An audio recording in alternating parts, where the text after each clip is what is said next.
Well, I guess it was a big win for us because the final score was not indicative of the game, as we all know. We got that 11, 12-point lead, and we just couldn't build on it, and that's credit to them. Disappointing things the first half, when I thought we shot the ball well. I thought we defended pretty well, and every time we got a rebound, Simpson, who was phenomenal at it, knocked balls loose, and I think they got 8 points or something off of our rebound, a 3-point shot, a 3-point play, and a 2. And that was frustrating, disappointed with a couple of my guys on that. But second half, we had that lead, 67-51, and I think Juwan and I, neither one were happy with some things, and I probably semi-deserved it. I don't think I totally did, but it wasn't for going out of the box. It was for just explaining that I didn't like the call and didn't like the way I explained it. So it was probably justified, and that hurt us. It was a 4-point thing, so that hurt us. But Cassius was unbelievable. I mean, his focus since he's come back, it's not all there yet. My trainer was worried before the game. We still spend a lot of time with him trying to make sure that these big games, big moments when your families are all here, those are times that he struggles, and you go one of two ways, and thank God he went the one way. And Xavier Tillman is getting better and better and better and better. I think he's improving a lot like Draymond Green did his junior year. He's taking strides, and he's getting more comfortable with the ball. He's being more aggressive, getting to the foul line 14 times, shooting the 3 a little better. That one was in and out. He would have been 2 for 3. And I thought, those two guys, of course, were very efficient. And then Aaron Henry, we just couldn't, got in foul trouble, and that created some problems. But everybody did something. Gabe hit some shots. I was really happy for Rocket Watts to make a couple shots, get his, he's been working hard at it while we had this break. And I told him at the end, I said, it's kind of funny how things work out when you work on them. But as far as Michigan goes, we wanted to take away their threes, and that's why, a little bit like Purdue that time, give Teskey credit. He went to work on us early in there. Again, I didn't like the way we covered him at times, but we made some adjustments. Got a little better in the second half, but we didn't give up the wide open threes. I still, Simpson, you gotta love Simpson. He plays so hard. He gets the job done. And Brandon Johns from our area, I thought played very well. So we did a pretty good job on Brooks and David DeJulius, and I think that was one of the difference. Wagner hit one, but we did a decent job on how we had to do to win the game. I just didn't like the way we just kind of got to 11 and we were trading buckets. But we're not the finished product yet. We're kind of half-baked right now, so we're trying to work on our game too. Tom, to your left over here, one of the best crowds, if not the best ever in Breslin history. I mean, phenomenal. Can you please comment on the crowd? Yeah, that a couple of times when they really got going, and then we gave up a player, I think they would have raised the roof. Even I was sitting there saying, wow, and that was during the game. Can't thank the people enough. It's been a phenomenal holiday. And then getting our youthful Izzo back and having them with the energy that maybe the old people had was great. So can't say enough about the crowd. Jared Jackson's mom and dad were here, and even they commented on it after. It was just kind of a fun thing to see and do, and I was appreciative of it. Can you reflect on legacy for a second? 4-game winning streak against Michigan. What does that mean personally for the program? Well, I don't know personally it means anything. I've been beaten 5 in a row. I've won probably more than, I don't know, it's 4 in a row, the most have won, I don't know. But it's, the one thing I'm learning about these phones, in this Twitter generation, I don't think anybody cares about what happened years past like you used to. And that's what I reminded my guys of. I want to make sure, because we won 3 last year, we kept the chip on our shoulder. And I thought in the Duke game, maybe we didn't keep the chip on our shoulder. So, that's how you grow as the season goes on. You learn from your mistakes and you try to make adjustments to do some things. But, as I said, I've been on both sides of this thing, and I do think that a rivalry's been established 6-7 years ago, where it is a consistent rivalry where both teams are going to compete. I mean, the final score was not even close to the game, I'll give us a 10-point win, not a 20-point win. So the final score is irrelevant in the game. The only good thing about it is it was nice to see Rocket hit some shots, because that's part of the things we're working on, But Juan has done a good job, done a great job there, and he will do a good job, and we're not going anywhere. We're not going anywhere. It seems like we're always mentioning Cassius and some of the remarkable things that he's able to do. But watching him today, with a national audience looking on, where did you see him, or how did you see him maybe elevate his game in a way that he hasn't done so far this season? He just looked more aggressive and focused, and in the huddles he was telling guys what to do. I mean, when I say he did a better job defensively, once in a while he got a little tired, but he was even better defensively. And I just felt like, his orchestration in those huddles was something that is a coach's dream. Cash, what do you want to run? What do you think we can run? How do you think they're playing them? And he'd tell X, if you change the angle on this, do that. I think he's proved that, because he was going to get a lot of attention today. And, it was one of the greater performances that this building has seen. And I take my hat off to him, I really do. Until tomorrow. I'll be back to dog eat dog. Tom, obviously, Cassius has had, some physical things he's had to get through, but emotionally over the last couple of months, knowing what he's been through, what's it like to see a performance like that from him today? Well, I saw his mom and dad. They were up in our offices before the game, and it's still hard to ever say, what you want to say. My trainer was really concerned before the game. He said, I'm working on him. That knee is still something he gets worked on all the time, and I was a little concerned about it. So the neat thing is, I think we're getting better connected as a group to staff. I'll ask Xavier, how's Cash, and so it gives me a moment to maybe call him at night or check up on him or say something to him before the game, or bump him in the huddle and walk out with him. And it's really helped me become a better coach. But I don't think any of us will ever be able to appreciate what that kid has gone through and how he's handled it.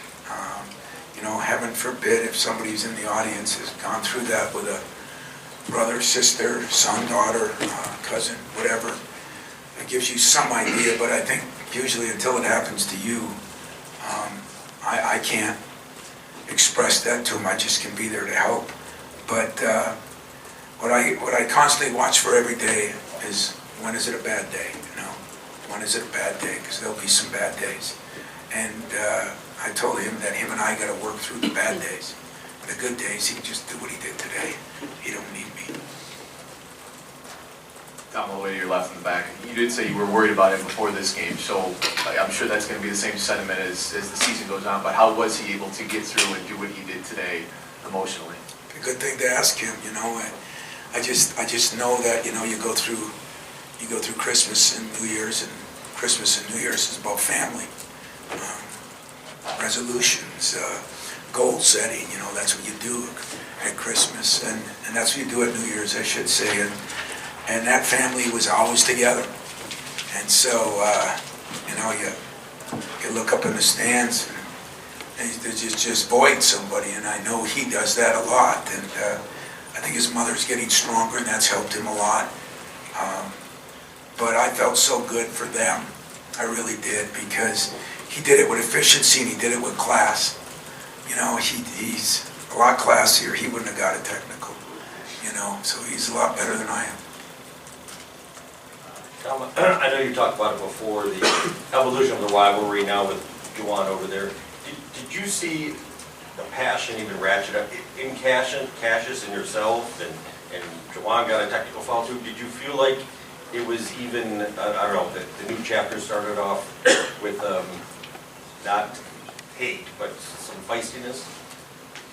Yeah, you know what I told my guys, I talked to them a lot this morning at our pregame meal. We always talk about the game, and I said it's okay to dislike.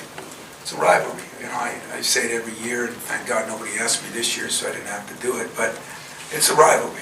In junior high, my rival was Mariucci. He didn't like me, and I didn't like him. And then we became best friends for life. I got some guys that graduated from Michigan that I coached against that are very good friends of mine right now. I hired a guy from there. But, if there's one thing I'm glad about Juwan, to be very blunt and honest with you, is John was so buttoned up that I look like a fool all the time. Now both of us look like fools, and it makes it an equal opportunity deal. So, I think John might have got one against us over the years, but I don't know if it's ratcheted up any. I think if my wife and his wife coached the team, it'd be a rivalry. That's what happens when you're 60 miles apart. But the one thing I will say, for me, I learned after my first 5 losses, you better respect your rivals, or it gets the best of you. And I'm 2 or 3 in 100 against Duke, but I respect my rival. It doesn't mean I change. I respect what they've done. I've got some really good friends. Phil Martelli's a great friend of mine on their staff in Washington. I've known since he was 5 years old. So I got some good friends on that staff.